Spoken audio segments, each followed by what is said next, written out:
Now, we don't normally associate sailors with Christmas. But I don't know if you knew this, but in Holland, the Dutch Sinterklaas traditionally arrives by a boat rather than a sleigh. And look, here's a sailor to tell us about his unusual experience with St. Nicholas.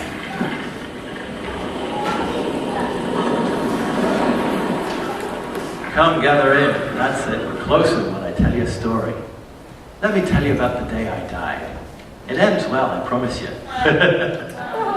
It was back in the bad old days, before Emperor Constantine. And we were sailing back to Byzantium, that was, with a hold full of cedar from Lebanon. You'd hardly have recognized me back then. I was only a young man, but there was a whole lot of me. I'm half the man I used to be, literally. Only two things mattered me back then, sleeping and eating. When I wasn't asleep or at work, I'd sneak into the ship's galley and help myself to whatever I wanted. Our ship's rations were generous, but not generous enough for me. I just got bigger and bigger and bigger.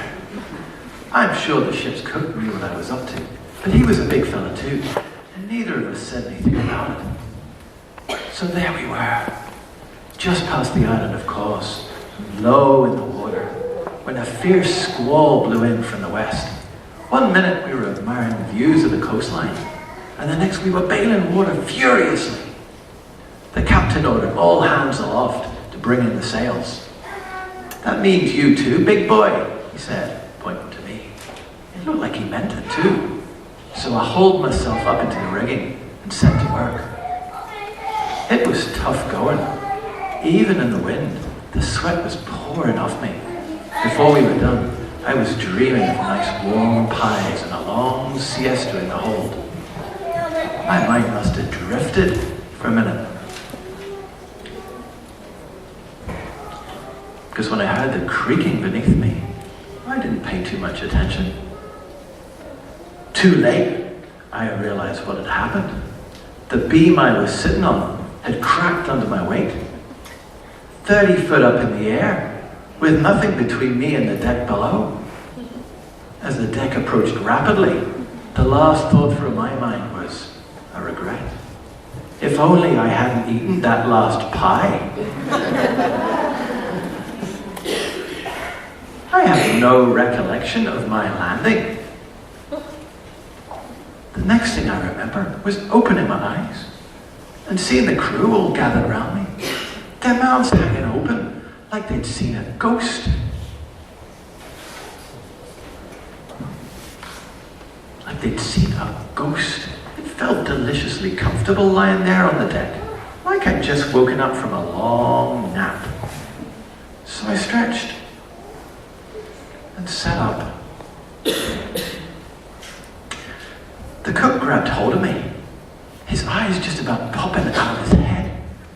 He could only repeat one word. But. The others all pressed around me, all talking at once.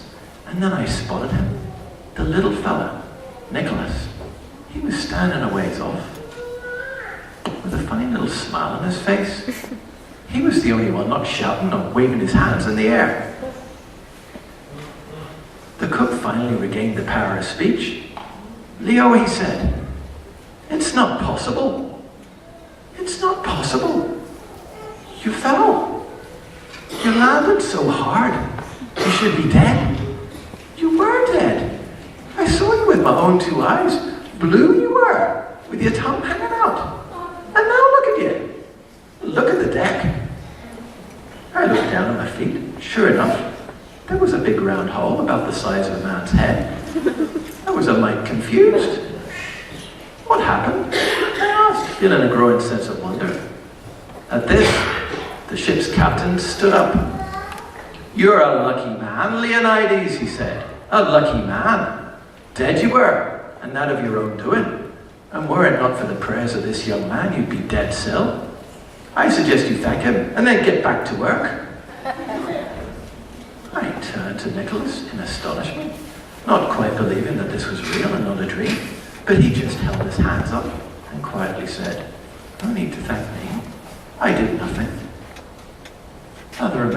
voyage, the crew kept me busy, testing to see whether I was real, asking me questions, squeezing my arm to see if I was flesh and blood.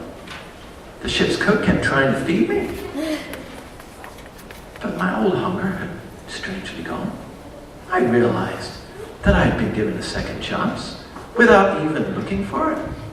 Everything felt different. Back home, the story was a big sensation. People still stopped me in the streets and asked me, was I really dead? Dead? Yes, I was, I tell them. Dead as a fish that's been out of water for 3 days. And whether you believe me or not, I'm alive now, as alive as can be, with a wife and 3 kids to boot. And I have St. Nick to thank for it, and the God of St. Nick, and I am surely thankful.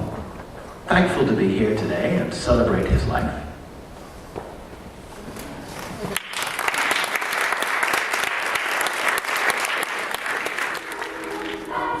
Can you believe that really happened?